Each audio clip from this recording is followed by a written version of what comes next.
हरियाणा के भिवानी में महिला टीचर मनीषा की हत्या का मामला लगातार गंभीर रूप ले रहा है। टीचर के शव का भिवानी अस्पताल और रोहतक पीजीआई में 2 बार पोस्टमार्टम हो चुका है। इसमें सामने आया है कि गला लगभग पूरी तरह कट चुका था। कुछ अंगों को जंगली जानवरों ने नुकसान पहुंचाया था। स्किन भी खराब हो चुकी थी। हालांकि 2 बार पोस्टमार्टम होने के बाद भी परिजन शव लेने को तैयार नहीं है। वो हत्यारों की गिरफ्तारी पर अड़े हैं और इसी को लेकर आज उन्होंने दिल्ली पिलानी रोड जाम किया। घटनास्थल पर पुलिस पहुंची और उन्होंने ग्रामीणों को समझाया। इसके करीब 1 घंटे बाद जाम खत्म हुआ। फिलहाल परिजनों का डिगावा मंडी में धरना प्रदर्शन है। देर शाम कमेटी के लोगों और पुलिस प्रशासनिक अधिकारियों की मीटिंग भी हुई। इसमें कमेटी ने स्पष्ट कर दिया कि जब तक हत्यारे गिरफ्तार नहीं होंगे बेटी का अंतिम संस्कार नहीं होगा।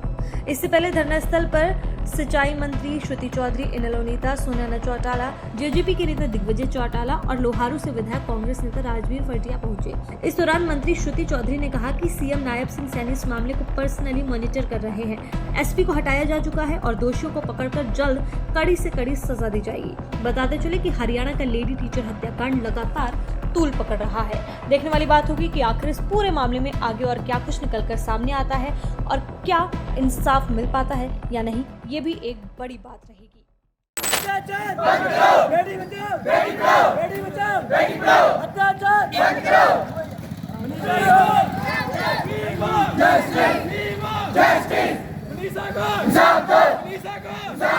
आज ये कैंडल मार्च निकाल रहे हैं किस वजह से? अंकल जी, ये अपनी बहन है भिवानी में, उसका कई दरिंदा ने बलात्कार करके कत्ल कर दिया। इस चक्कर में हम इस बहन ने मनीषा ने इंसाफ देने के चक्कर में कैंडल की यात्रा काट रहे हैं। हम हमारी एक मांग है, हमारी बहन ने इंसाफ दे दे बस। हाथ जोड़ के बेटी है जी, कल और गिल्ला होगा बहन के सारे। हाँ जी, क्योंकि हमारी बहन बेटी बाहर जावे जी, कल हमारी बहन बेटी के नावल मुद्रित ना फांसी होनी चाहिए जी। हमारी यह मांग है, इंसाफ दो। सबसे पहले यहाँ उपस्थित मेरे पिता तुल्य बुजुर्ग और माताओं को आपकी बेटी विधि देशवाल की तरफ से नमस्ते, राम राम। समझ नहीं आ रहा इस दुख की घड़ी में कैसे इस पीड़ा को व्यक्त किया जाए, लेकिन मेरे दिल से, मेरे अंदर से सिर्फ एक ही बात निकल रही है कि जो ये रोष आपके अंदर है, जो ये अग्नि, ये ज्वाला आपके अंदर भड़की हुई है, इसको मेरे भाइयों को भी बुझने मत देना। जब तक हमारी बहन मनीषा को न्याय नहीं मिलता, इस आग को बुझने मत देना। क्यों? क्योंकि कोलकाता में रेप केस हुआ, यूपी में एक 4 साल की बच्ची के साथ दुष्कर्म करके उसको शमशान घाट में काट के फेंक दिया जाता है, लेकिन जैसे उन बच्चियों का अंतिम संस्कार हुआ, ये देश की जनता जनार्दन शांत पड़ गया। लेकिन इस केस में शायद पहली बार हमारे हरियाणा में ऐसी घटना हुई है। इतनी दरिंदगी से किसी बेटी की इतनी निर्मम हत्या करी गई है। मेरे भाइयों बहनों, हमारा हरियाणा उन हरियों की धरती है, उस हरि की धरती है जहाँ पर खुद श्री कृष्ण भगवान जी आए थे। मेरे भाइयों बहनों, इस ज्वाला को, इस आग को बुझने मत देना जब तक हमारी बहन को न्याय न मिले। एक बात और कहना चाहूंगी, बहुत सारे लोग ये कह देते हैं कि गलत सिर्फ उन लड़कियों के साथ होता है जो छोटे कपड़े पहनती हैं या गलत आचरण करती हैं। मैं पूछना चाहती हूँ इस समाज से, वो 4 साल की बच्ची जिसको यूपी में काट के शमशान घाट में फेंक दिया जाता है, उसने कौन से छोटे कपड़े पहने होंगे? उसने कौन सा गलत आचरण किया होगा जो उस बेटी के साथ इतनी दरिंदगी से दुष्कर्म किया गया?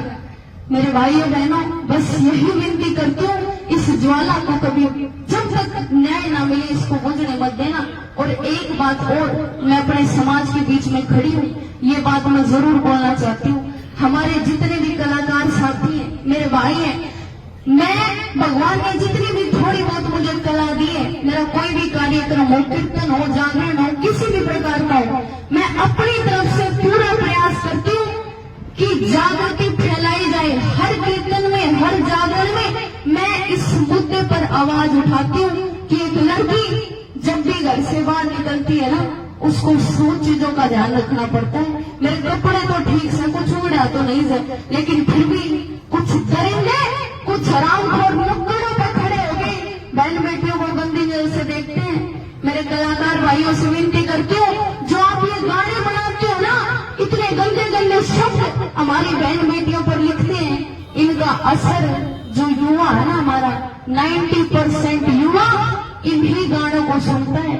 मेरे कलाकार भाइयों से विनती निवेदन करती हूँ, हाथ जोड़कर थोड़ा सा प्रयास आप करें, थोड़ा सा बदलाव अपने गानों में लाने की जरूरत है ताकि ये समाज जागरूक हो सके। सोच बदलेगी तभी हमारा समाज बदलेगा। ज्यादा नहीं बोलूंगी, लेकिन एक बार फिर से हमारी बहन मनीषा की न्याय की गुहार करती हूँ और सरकार से ये विनती करती हूँ, ये अनुरोध करती हूँ कि उस बहन को न्याय जरूर मिलना चाहिए। बार बार धन्यवाद। कोई गलत शब्द मेरे मुंह से निकल गया हो तो क्षमा चाहती हूँ। लेटेस्ट वीडियोस के लिए अभी सब्सक्राइब करें A1 हरियाणा को और प्रेस करें बेल आइकन ताकि सभी अपडेट्स आपको मिले सबसे पहले।